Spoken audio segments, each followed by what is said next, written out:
क्या E20 petrol से आपकी गाड़ी पहले से कम माइलेज दे रही है? तो एवरेज भी थोड़ी गिरी है। माइलेज क्या लगभग 1 महीने से समथिंग परेशानी आ ही रही है। गाड़ी का माइलेज पूरा कम हो गया है, जितना माइलेज देता था वो माइलेज देता नहीं है। माइलेज का दिक्कत है। अगर E20 से गवर्नमेंट का ऑयल इंपोर्ट बिल कम हो रहा है तो पेट्रोल आज भी उतना ही महंगा क्यों है? ऑटोमोबाइल मैन्युफैक्चरर्स ने अप्रैल 2023 से नए व्हीकल्स में E20 कंपैटिबल मटेरियल्स और फ्यूल सिस्टम देना शुरू कर दिया था। तो सवाल अब ये है, पुराने व्हीकल्स का क्या होगा? जब E20 पूरे देश में लागू हो चुका था तो सुप्रीम कोर्ट की सुनवाई में एक्सपेरिमेंट शब्द सुनते ही पूरा विवाद दोबारा क्यों शुरू हो गया? जब E20 policy petroleum ministry implement करती है तो इसके सबसे बड़े पब्लिक एडवोकेट नितिन गडकरी क्यों रहे? 2 व्हीलर, 3 व्हीलर और 4 व्हीलर है, सबकी मीटिंग दिल्ली में बुलाओ और मैं सबको कहूंगा कि इसको लॉन्च करो जल्दी, 3 महीने के अंदर, 6 महीने के अंदर। तो इथेनॉल के पंप खुलेंगे। अब इथेनॉल के पंप खोलने के लिए मैं अक्सर चाहता हूँ कि किसान का लड़का ही वो खोले, वो एजेंसी ले ले। और TVS वालों को मैंने कहा कि हमारे जो लड़के हैं गाँव के उनको एजेंसी दो। Because of Sudarshan Venu, I really give him my lot of congratulations and special best wishes for his venture. Because when he meet me, I threatened him that if you don't make ethanol vehicle, I am not going to resolve your any problem. और इसी बात पर opposition conflict of interest के सवाल क्यों उठा रही है? अगर ये E20 एथनॉल को बढ़ावा देना एक सार्वजनिक नीति है तो गडकरी जी के बेटों को यह अप्रत्याशित लाभ क्यों मिला? ये लाभ उपभोक्ता को क्यों नहीं मिला? सिर्फ आपके भतीजों को क्यों मिल रहा है? ये भी आपको जवाब देना चाहिए। लोकल सर्कल्स करके एक संस्था है, उसने देश भर में 45,000 व्हीकल इस्तेमाल करने वालों का सर्वे किया। उसमें पता चला 67% लोगों की माइलेज कम हो गई। उनके बेटों का जो योगदान है एथेनॉल के व्यवसाय में वो 0.07% है। अगर भारत का टोटल एथेनॉल बिजनेस देखा जाए तो ये करीबन होता है 50 से 100 करोड़ के बीच में। ये इसी आंकड़े पर मैं टिका हूं। अच्छा, नितिन जी एक ही बेटे की बात करते हैं इस इंटरव्यू में, निखिल गडकरी, लेकिन आप में से बहुत कम लोग जानते होंगे कि उनका दूसरा बेटा सारंग गडकरी वो भी एथेनॉल के बिजनेस में। तो सच्चाई क्या है? एक तरफ गवर्नमेंट कहती है कि E20 सेफ है, दूसरी तरफ मैकेनिक्स और कुछ व्हीकल ओनर्स माइलेज और परफॉर्मेंस को लेकर सवाल उठा रहे हैं। आखिर सच है क्या? गवर्नमेंट कहती है E20 फ्यूल इंडिया को ऑयल इंपोर्ट से बचाएगा, पॉल्यूशन कम करेगा और फार्मर्स की इनकम बढ़ाएगा। आज इस वीडियो में हम E20 पेट्रोल के हर पहलू को फैक्ट के साथ समझेंगे। माइलेज की और मिशिंग की दिक्कत आती है बस पेट्रोल से। कलर जो होता है पेट्रोल का उसमें फर्क देखा है मैंने। साल भर से ज़्यादा दिक्कत आ रही है BS6 गाड़ी कहीं भी बंद हो जाएगी। पेट्रोल से ही दिक्कत है भाई, पेट्रोल से ही दिक्कत आ रही है E20 से। पेट्रोल में ज़्यादा ही दिक्कत आ रही है। जैसे जिस तरीके का पेट्रोल पहले आ रहा था अब बिल्कुल वैसा पेट्रोल है नहीं। अब पेट्रोल हाथ पे लेंगे ना तो उसमें ऑयल जैसा मतलब हाथ पे ही रह जाता है। नई गाड़ी है वो एडजस्ट कर रही है, लेकिन जो पुरानी गाड़ियाँ जो है BS3 गाड़ी है वो इसके लिए ये E20 जो उनमें दिक्कत बन रही है। माइलेज कम देना, गाड़ी में मिसिंग देना, ये थोड़ी सी प्रॉब्लम बन रही है। कभी कभी स्टार्ट होने में टाइम लगता है, गाड़ी झटके लेना, एवरेज कम देना, ये सब परेशानी आ रही है। सबसे पहले समझते हैं E20 का मतलब क्या होता है। E20 फ्यूल मतलब 80% पेट्रोल और 20% इथेनॉल। इथेनॉल एक बायोफ्यूल है जो शुगर कैन, मेज और कुछ ग्रेन से बनाया जाता है। गवर्नमेंट का मानना है कि इथेनॉल पेट्रोल से कंपैरेटिवली क्लीनर फ्यूल है और इसकी ऑक्टेन रेटिंग भी ज़्यादा है। इंडिया ने इथेनॉल ब्लेंडेड पेट्रोल प्रोग्राम 2003 में शुरू किया था, लेकिन ब्लेंडिंग बहुत धीरे बढ़ी। 2014 तक ब्लेंडिंग सिर्फ 1.5% थी। 2018 की नेशनल बायोफ्यूल पॉलिसी ने टारगेट रखा था 2030 तक 20% ब्लेंडिंग। बाद में प्राइम मिनिस्टर नरेंद्र मोदी ने इस डेडलाइन को एडवांस कर दिया। अप्रैल 2025 से देश भर में E20 फ्यूल अवेलेबल करने का टारगेट रखा गया और गवर्नमेंट के मुताबिक ये टारगेट अचीव कर लिया गया है। गवर्नमेंट के हिसाब से E20 के कई फायदे हैं। पहला, इंडिया हर साल बहुत बड़ा क्रूड ऑयल इंपोर्ट करता है। अगर पेट्रोल में इथेनॉल मिलाया जाएगा तो इंपोर्टेड क्रूड की जरूरत कम होगी। गवर्नमेंट का एस्टिमेट है कि इथेनॉल ब्लेंडिंग की वजह से लाखों मैट्रिक टन क्रूड इंपोर्ट बचाया गया है और फॉरेन एक्सचेंज की भी बचत हुई है। दूसरा, गवर्नमेंट का कहना है कि इथेनॉल से ग्रीन हाउस गैस एमिशंस कम होते हैं। तीसरा, शुगर कैन और मेज फार्मर्स को नया मार्केट मिलता है। गवर्नमेंट का क्लेम है कि फार्मर्स को लाखों करोड़ों रुपए की पेमेंट्स इथेनॉल इकोसिस्टम के थ्रू मिली है। साथ ही इथेनॉल इंडस्ट्री में नए डिस्टिलरीज और इन्वेस्टमेंट भी आए हैं। अब सवाल, क्या E20 हर गाड़ी के लिए ठीक है? नई जनरेशन की कार्स और बाइक्स को मैन्युफैक्चरर्स ने E20 कंपैटिबल बनाना शुरू कर दिया है।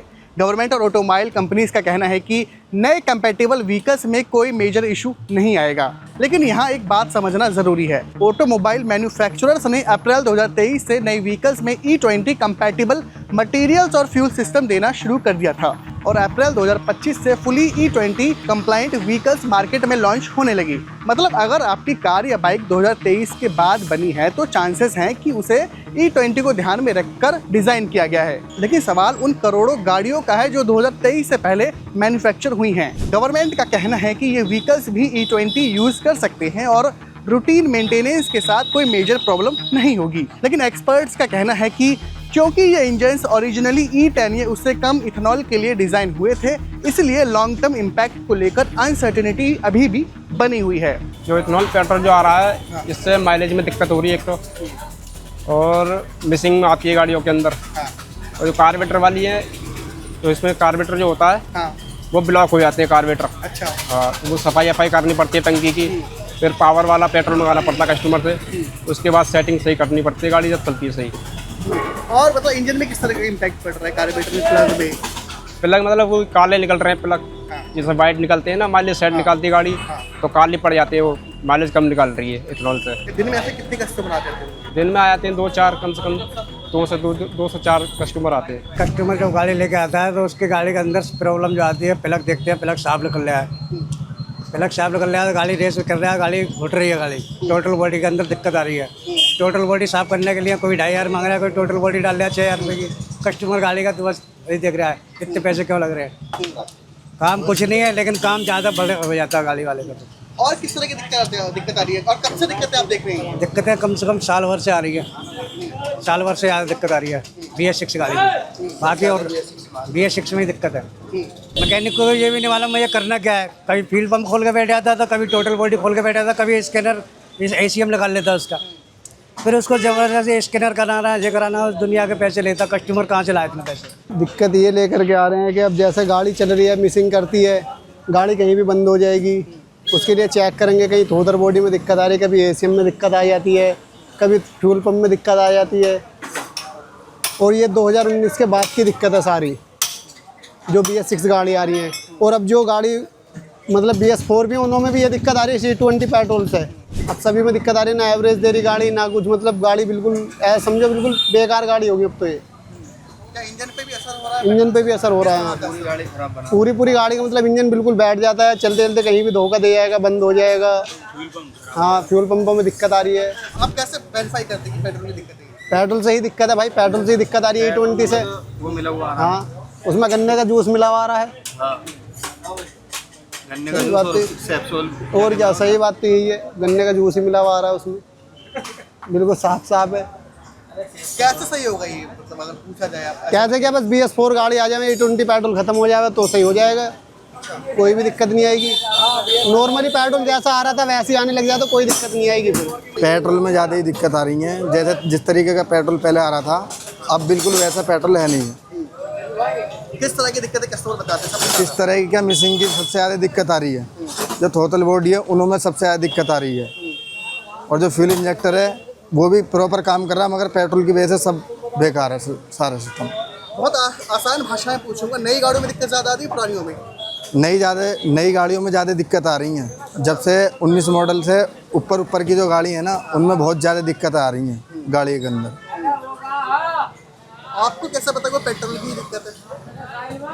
पहले जो पेट्रोल होता था उसे हाथ पे लेंगे तो अपना आप ऑटोमेटिक उड़ जाता था। अब क्या होता है कि मतलब अब पेट्रोल हाथ पे लेंगे ना तो उसमें ऑयल जैसा मतलब हाथ पे ही रह जाता है।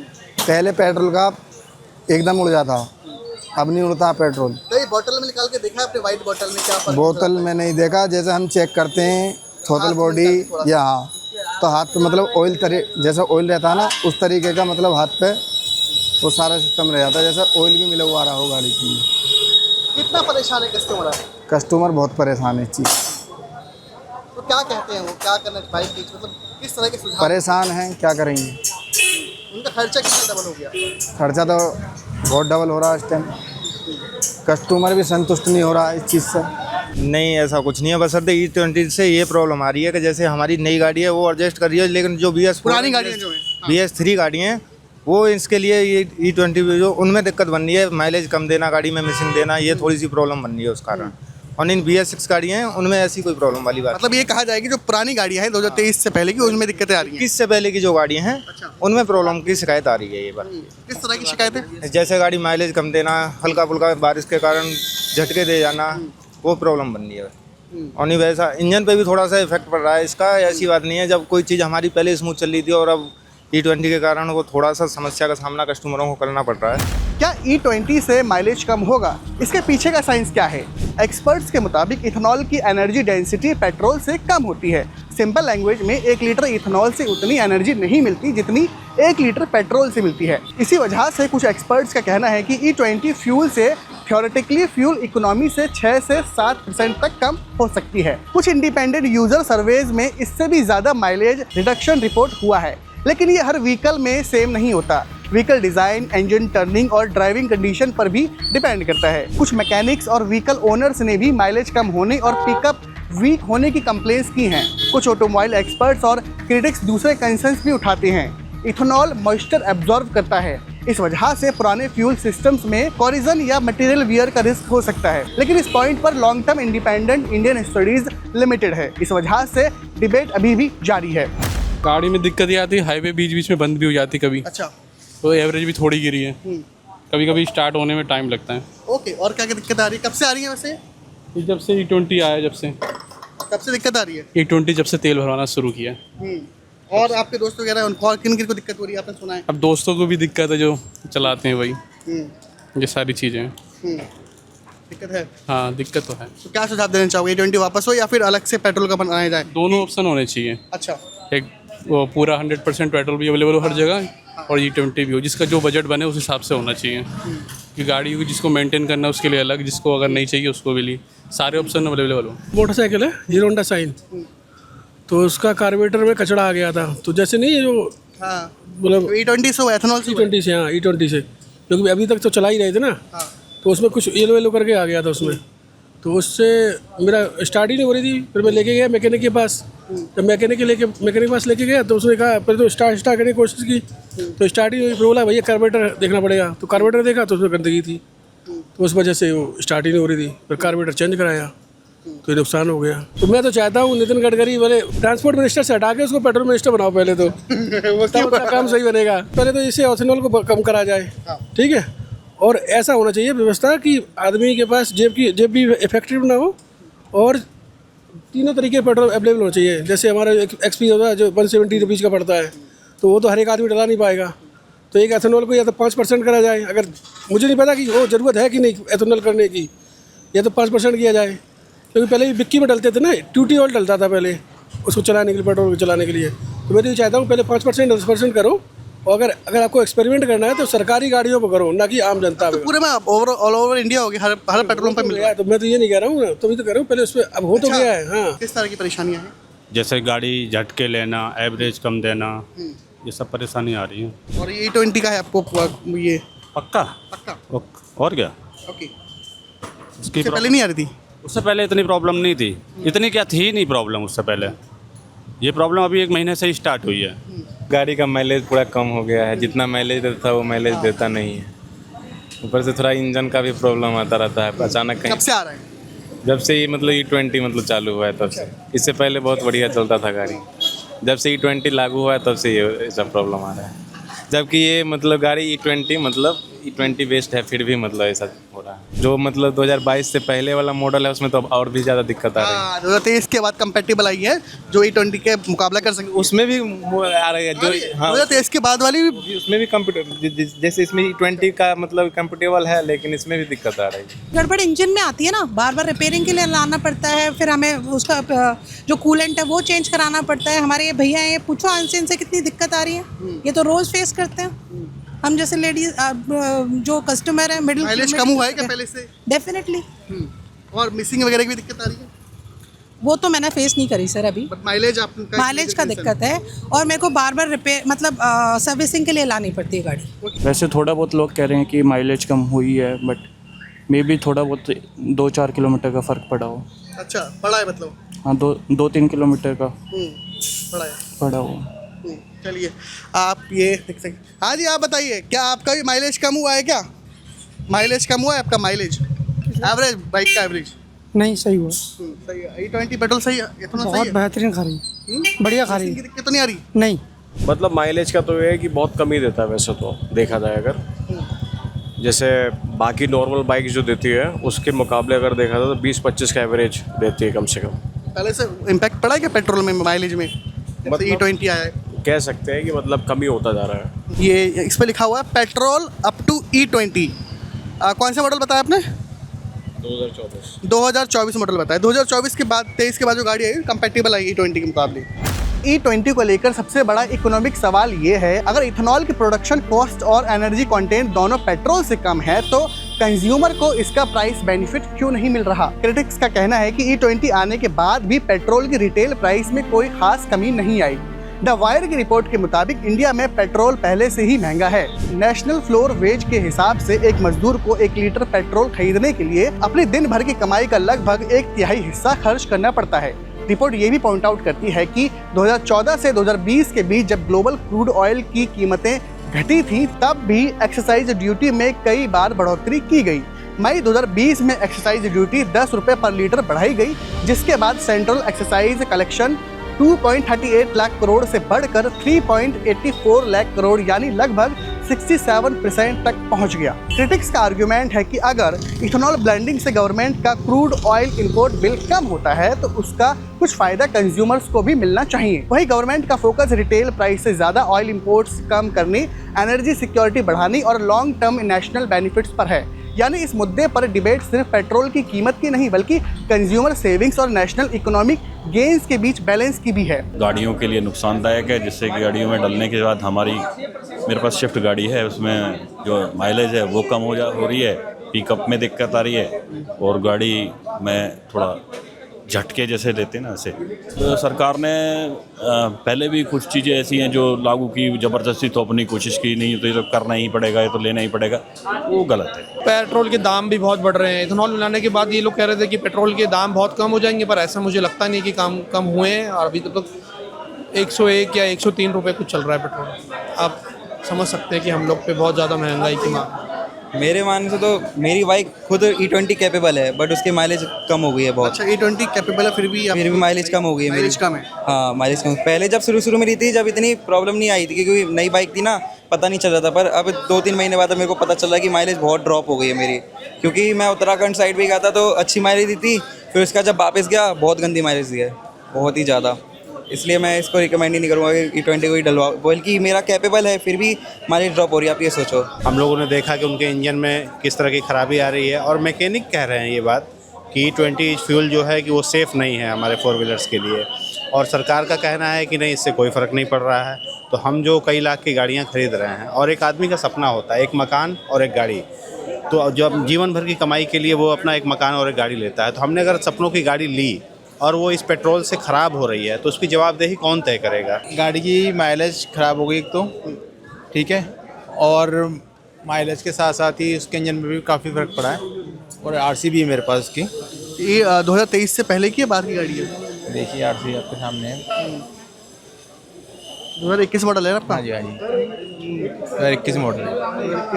हाँ जी, 2023 के बाद कंपेटेबल गाड़ी आई हैं, लेकिन आपका गाड़ी खराब हो गया अभी, उस गाड़ी का क्या करा जाएगा? ये जवाब चाहिए कि 2023 से पहले वाली जो गाड़ियाँ हैं उनका क्या करा जाएगा? मेरी खुद की स्कूटी है, पहले बहुत बढ़िया स्कूटी थी मेरी नई स्कूटी। अब क्या है, जैसे हम एक्सीलेटर देते हैं ना तो मिसिंग मारती है, चलती नहीं है ढंग से, और पहले 1 टंकी में बढ़िया चलती थी, अब उससे आधी चल रही है, तो ये कारण है। आप बताइए, आप कहाँ से आए? मैं भी बिहार से आया हूँ। पहले हमारी स्कूटी एक बार टंकी फुल कराते थे तो वो 1-1.5 हफ्ते चलती थी, अब तो 3 दिन में फिर क्या टंकी भरवानी पड़ रही है। और क्या माइलेज के अलावा और क्या E20 के बारे में? खराब हो रही है गाड़ी, खराब हो रही है। मिलावट की चीज़ तो मिलावट की होती है, कुछ भी हो। इस देश में अब हर चीज़ ही मिलावट की मिलने लगी, कोई प्योर चीज़ कुछ भी नहीं मिल रही। गाड़ी चलाना तो आता नहीं, लेकिन इतनी नॉलेज है कि जो बच्चे पहले 2 दिन में पैसे मांगते थे, मतलब 1 हफ्ते में पैसे मांगते थे, अब हर दूसरे दिन में पैसे मांगते हैं। किस चीज़ के लिए? पेट्रोल के लिए। पेट्रोल इतना लग रहा है, उसकी मुझे जानकारी है कि भाई अब हमारी जेब खाली हो रही है। 15-16 हज़ार रुपये की नौकरी कर रहा है और वो बाइक चला रहा है, उसकी एवरेज पहले आ रही थी 40 की, 45 की, अब एवरेज आ रही है 35 की, 30 की। तो कहीं ना कहीं उसकी पॉकेट के ऊपर भी एक ये बटन पड़ा है एक्स्ट्रा। तो इस सरकार को सोचना चाहिए, अगर आपने एथोल पेट्रोल निकाला है तो आपको कम से कम एक जो भारत के निवासी हैं, जो जिन्होंने आपको वोट दिया, जिन्हें जनता ने आपको वोट देकर जिताया, तो कम से कम उन पे ये रखिए कि उनकी मर्जी है कि वो एथोल पेट्रोल लें या उनकी मर्जी है वो नॉर्मल पेट्रोल लें। लेकिन ये तो थोपा जा रहा है कि जी 20% आपको लेना ही लेना पड़ेगा। तो ये कहीं तो तानाशाही चला रही है ना देश में। ये मोदी सरकार जो भाजपा की सरकार है तानाशाही चला रही है कि आपको जो हम कहेंगे वो करना पड़ेगा।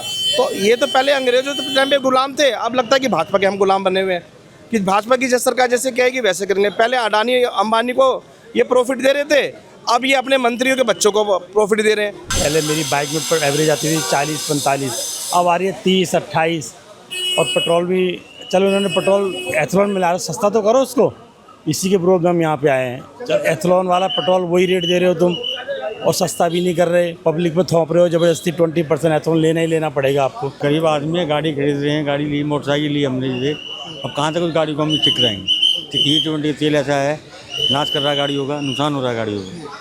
तो उसके लिए मोदी जी सोचें, ये सोचना चाहिए कि भाई पब्लिक है, गरीब है, गरीबी में 15-20 जाके नौकरी मिल रही है, उसका नुकसान कौन भुगतेगा? पब्लिक भुगतेगी, आम पब्लिक भुगतेगी। लेकिन E20 को लेकर एक और बड़ी डिबेट है, food versus fuel. The wire की रिपोर्ट के मुताबिक कुछ पॉलिसी एक्सपर्ट्स का कहना है कि इथेनॉल बनाने के लिए शुगर कैन के साथ साथ मेज और कुछ केसेस में राइस का भी इस्तेमाल बढ़ रहा है।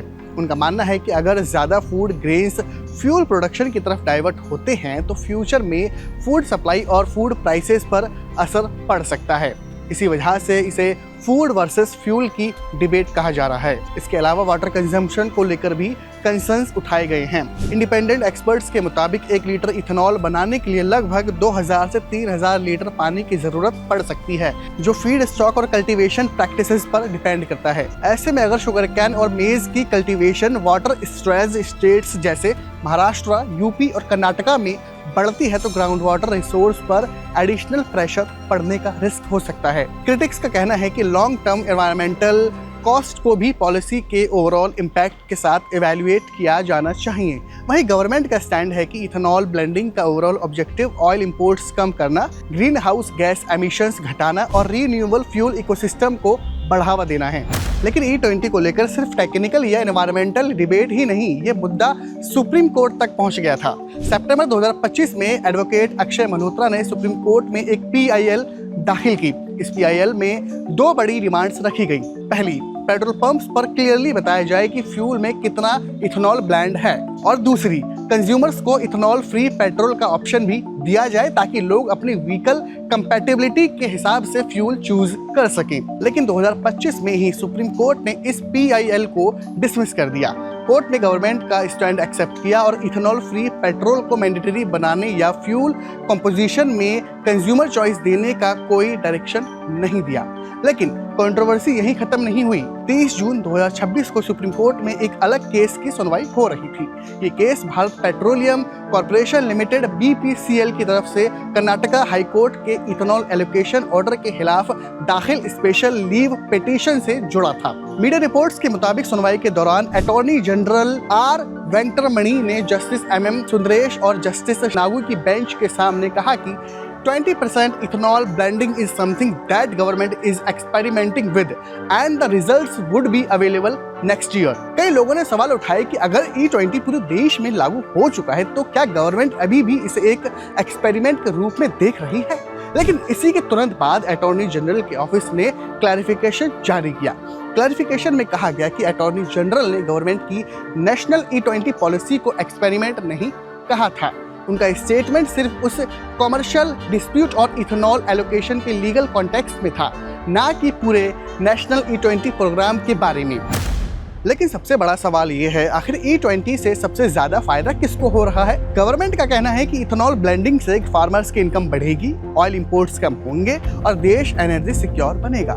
लेकिन कुछ पॉलिसी एक्सपर्ट्स और अपोजिशन पार्टीज का कहना है कि इस पॉलिसी का सबसे बड़ा economic benefit ethanol supply chain से जुड़े शुगर मिल्स और डिस्टिलरीज को मिल रहा है। इस डिबेट के बीच एक और सवाल बार बार उठा है, जब इथेनॉल ब्लेंडेड पेट्रोल प्रोग्राम को ministry of petroleum and natural gas implement करती है। तो इस पॉलिसी के सबसे बड़े public advocate union road transport minister Nitin Gadkari क्यों रहे हैं? पिछले कई सालों में नितिन गडकरी ने इथेनॉल ब्लेंडिंग को प्रमोट किया है। 2018 में उन्होंने इथेनॉल के जरिए 55 रुपए पर लीटर पेट्रोल का विजन भी शेयर किया था। इसके बाद उन्होंने कई पब्लिक इवेंट्स में इथेनॉल के बेनिफिट बताए, फ्लैक्स फ्यूल व्हीकल्स लॉन्च किए और इथेनॉल इकोनॉमी को एक्सपेंड करने की बात की। इसी वजह से अपोजिशन पार्टीज ने कॉन्फ्लिक्ट ऑफ इंटरेस्ट के सवाल भी उठाए। उनका कहना है कि नितिन गडकरी के परिवार के कुछ मेंबर्स की कंपनीज एग्रो प्रोसेसिंग और इथेनॉल प्रोडक्शन सेक्टर से जुड़ी हैं। निखिल गडकरी ये सुपुत्र हैं नितिन गडकरी जी। सारंग गडकरी ये दूसरे सुपुत्र हैं नितिन गडकरी जी के। इनकी दो कंपनियां हैं। सियान एग्रो इंडस्ट्रीज इंफ्रास्ट्रक्चर लिमिटेड, ये एक प्रमुख वो एथेनॉल आपूर्ति करता है, सप्लाई एथेनॉल। और सारंग गडकरी की है मानस एग्रो इंडस्ट्रीज, ये दोनों ये उसमें डायरेक्टर हैं, ये भी एथेनॉल का ही व्यवसाय करते हैं। इससे ज्यादा मैं क्या बोलूं, आप खुद समझ गए। मिलावटी पेट्रोल जो मोदी जी ने हमारे देश के ऊपर थोपा है, इससे देश की जनता इतनी ज्यादा परेशान है कि वो 4 लाख लोग जो ऑनलाइन जुड़े हैं, वो कार्यक्रम को देखने से ज्यादा इस मुद्दे पे समर्थन प्रकट करने के लिए जुड़े हैं। कि इसको मुझे पूरा यकीन है कि आज सरकार भी ये कार्यक्रम देख रही होगी। जब भी इनके मंत्री आते हैं, कहते हैं E20 सेफ है, E20 से कोई प्रॉब्लम नहीं है, E20 के खिलाफ आवाज उठाने वाले एंटी नेशनल हैं। मैं उनसे कहना चाहता हूं, आज हमने इतनी सारी टेस्टिमनीज आपके सामने रखी, आज हमने इतने सबूत रखे। लोकल सर्कल्स करके एक संस्था है, उसने देश भर में 45,000 व्हीकल इस्तेमाल करने वालों का सर्वे किया। उसमें पता चला 67% लोगों की माइलेज कम हो गई, 45% लोगों के इंजन खराब हो गए। आज जितने लोगों ने अपनी व्यथा रखी, ये सारे झूठे हैं, ये सारा गलत है। और ये इनके मंत्री आके कहते नहीं E20 ठीक है। अरे काउंटर में कुछ तो रखो, कोई रिपोर्ट रखो, कोई साइंटिफिक स्टडी रखो, कोई इंजीनियरिंग की बात रखो। कुछ नहीं रखेंगे। हमने स्टडी करा ली। अरे स्टडी करा ली तो स्टडी की कोई रिपोर्ट तो होगी, वो रिपोर्ट तो दिखाओ। हम भी पढ़े लिखे हैं, तुमसे ज्यादा ही हैं। तुम्हारी डिग्री तो नकली है, हमारी डिग्री असली है। द वायर की एक रिपोर्ट के मुताबिक उनके बेटे निखिल गडकरी के नाम CIAN agro industries and infrastructure limited से जुड़ा है, जबकि सारंग गडकरी मानस एग्रो इंडस्ट्रीज में डायरेक्टर हैं, जो महाराष्ट्र में ग्रेन बेस्ड डिस्टिलरी ऑपरेट करती है। अपोजिशन पार्टीज ने डिमांड की है कि इस पूरे मैटर की इंडिपेंडेंट इंक्वायरी होनी चाहिए, ताकि पब्लिक कॉन्फिडेंस बना रहे और किसी भी संभावित कॉन्फ्लिक्ट ऑफ इंटरेस्ट को इंडिपेंडेंटली एग्जामिन किया जा सके। स्वयं माननीय मंत्री साहब ने एक इंटरव्यू में कहा था कि उनके परिवार का, उनके बेटों का जो योगदान है एथेनॉल के व्यवसाय में, वो 0.07% है।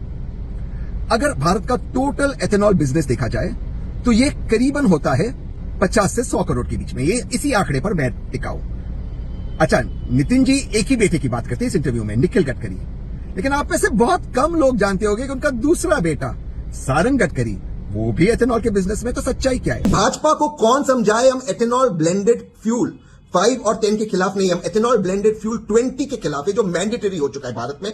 इसलिए क्योंकि खुद नीति आयोग की रिपोर्ट, जब वर्तमान सरकार हुकूमत में आई, नीति आयोग ने रिपोर्ट किया था, जिसमें उन्होंने कहा था कि एथेनॉल 20 ब्लेंडेड फ्यूल, इसको मैंडेटरी करना, इसका गोल होना चाहिए 2030। लेकिन इस गोल को यूनिलैटरली वर्तमान सरकार ने प्रीपोन कर दिया, एडवांस कर दिया, और 2023 में एथेनॉल 20 ब्लेंडेड फ्यूल को इंट्रोड्यूस करते, जब हमारे पास गाड़ियां भी नहीं थी, गाड़ी की कंपनियों पर दबाव डाला कि वो एथेनॉल 20 ब्लेंडेड फ्यूल को एक्सेप्ट करने वाली गाड़ियां बनाए, और 2025 में ये मैंडेटरी फ्यूल हो गया। अब स्थिति यह है कि आज भी भारत के अंदर 80% से अधिक गाड़ियां एथेनॉल 20 फ्यूल कंप्लाइंट नहीं है, जिससे गाड़ियों का एवरेज गिर रहा है, गाड़ियों में दिक्कत आ रही है और कहीं समस्या है। और दूसरी चीज भाजपा से मैं पूछना चाहता हूं, आज इस पॉलिसी का दोष या श्रेय आप यूपीए को दे रहे हो। तो अगर ये अच्छी पॉलिसी थी तो क्या आप श्रेय यूपीए को दे रहे हो, और अगर गलत पॉलिसी थी तो आपने इस पॉलिसी को कैंसिल क्यों नहीं किया?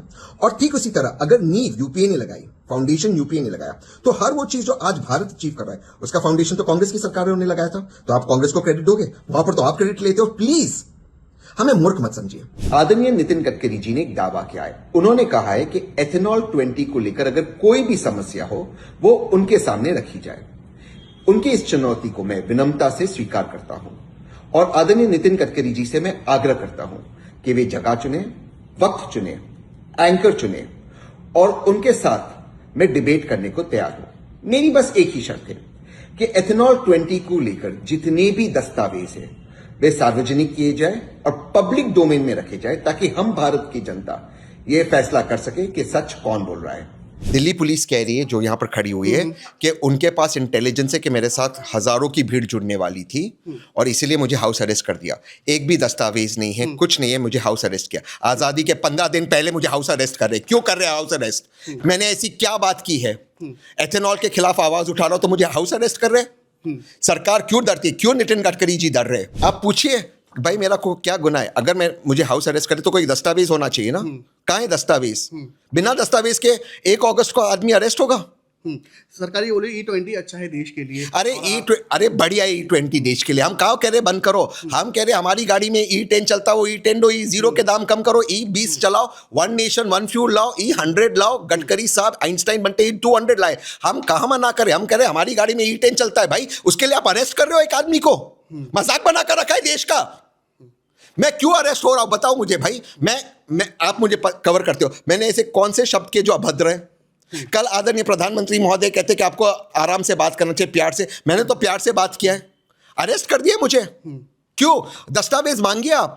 कहां है दस्तावेज? एक नागरिक को ऐसे अरेस्ट करते? आजादी के 15 दिन पहले ये आजादी मना रहे हम, और ये नितिन गडकरी ऐसे काम करवा रहे। मुझ पे यकीन मत करो और सरकार पे मत करो। गन्ने के चीनी के दाम वर्तमान में देखो, आपके दर्शकों को बोलो देखो क्या है चीनी के दाम, क्या हो गए चीनी का दाम। वो जो चीनी का दाम है उसका लाभ किसान को नहीं मिला। किसान को मिला 3 रुपया 65 पैसा 1 किलो गन्ने का। आप भर रहे हो चीनी का जो दाम बढ़ा है, अभी स्काई रॉकेट हो चुका है, तो आप ज्यादा दाम भर रहे हो। भारत ने शुगर एक्सपोर्ट बंद किया जिससे डॉलर मिलेगा, तो फायदा किसका हो रहा है?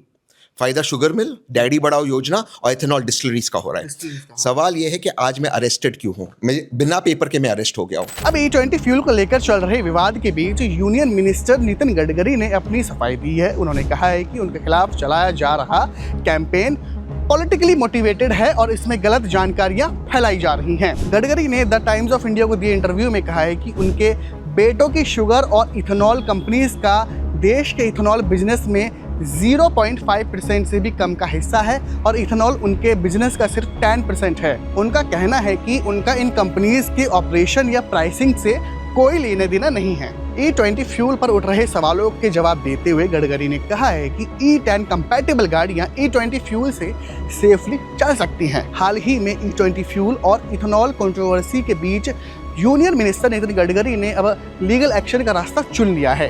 गडकरी ने बॉम्बे हाई कोर्ट में सिविल सूट फाइल करने की परमिशन हासिल की है। उनका आरोप है कि AI generated deep fake videos और मैनिपुलेटेड सोशल मीडिया पोस्ट के जरिए उन्हें और उनके परिवार को इथेनॉल पॉलिसी से गलत तरीके से जोड़ा गया है और फाइनेंशियल बेनिफिट लेने का झूठा दावा किया गया है। अपनी पिटीशन में गडकरी ने साफ कहा है कि इथेनॉल ब्लेंडिंग पेट्रोल प्रोग्राम और E20 पॉलिसी उनके मिनिस्ट्री के अंडर नहीं आती। उनके मुताबिक इसकी जिम्मेदारी पेट्रोलियम मिनिस्टर की है और इथेनॉल ब्लेंडिंग का फैसला यूनियन कैबिनेट ने लिया था। गडकरी ने मेटा, गूगल और एक्स समेत कई प्लेटफॉर्म से इस कंटेंट को हटाने की मांग की है। उनका कहना है कि उनका मकसद क्रिटिसिज्म को रोकना नहीं बल्कि AI डीपफेक्स और झूठी जानकारियों के खिलाफ एक्शन लेना है। सरकार अक्सर ब्राजील और अमेरिका का एग्जाम्पल देती है। ब्राजील में इथेनॉल का यूज कई डेकेड से हो रहा है, लेकिन वहाँ कई जगह कंज्यूमर्स के पास अलग फ्यूल ऑप्शंस भी अवेलेबल होते हैं। कुछ एक्सपर्ट्स का मानना है कि इंडिया में ट्रांजिशन कंपैरेटिवली फास्ट हुआ है और कंज्यूमर चॉइस लिमिटेड रही है। गवर्नमेंट का मानना है कि इंडिया की एनर्जी नीड्स और पॉलिसी प्रायोरिटीज अलग हैं। एनर्जी एक्सपर्ट्स भी मानते हैं कि इंडिया ने सप्लाई के पर्सपेक्टिव से E20 रोल आउट काफी स्मूथली कंप्लीट किया है। पेट्रोल पंप्स पर फ्यूल अवेलेबिलिटी में कोई बड़ा डिसरप्शन नहीं देखा गया है, लेकिन एक्सपर्ट्स के मुताबिक सिर्फ असली ट्रेड ऑफ फ्यूल की एनर्जी डेंसिटी है, क्योंकि इथेनॉल में पेट्रोल के मुकाबले कम एनर्जी होती है, इसलिए सेम डिस्टेंस कवर करने के लिए कुछ व्हीकल्स को ज़्यादा फ्यूल कंज्यूम करना पड़ सकता है। इसी वजह से कई एक्सपर्ट्स कहते हैं कि क्रूड ऑयल इंपोर्ट्स ज़रूर कम होगा, लेकिन रिडक्शन इथेनॉल ब्लेंडिंग के परसेंटेज का बराबर नहीं होगा। तो सवाल ये है, क्या E20 इंडिया के फ्यूचर के लिए ज़रूरी कदम है या फिर इम्प्लीमेंटेशन में और ट्रांसपेरेंसी की ज़रूरत है? गवर्नमेंट का कहना है कि E20 से ऑयल इंपोर्ट्स कम होगा, पॉल्यूशन घटेगा, फार्मर्स को फायदा मिलेगा और इंडिया एनर्जी सिक्योर बनेगा। वहीं क्रिटिक्स कहते हैं कि कंज्यूमर्स को पूरी इंफॉर्मेशन मिलनी चाहिए, independent long term studies public होनी चाहिए, और अगर माइलेज पर असर पड़ता है तो उसका इकोनॉमिक इम्पैक्ट भी ओपनली डिस्कस होना चाहिए। क्या E20 देश के लिए सही डायरेक्शन है या इस पॉलिसी में और ट्रांसपेरेंसी होनी चाहिए? कमेंट सेक्शन में जरूर बताएं।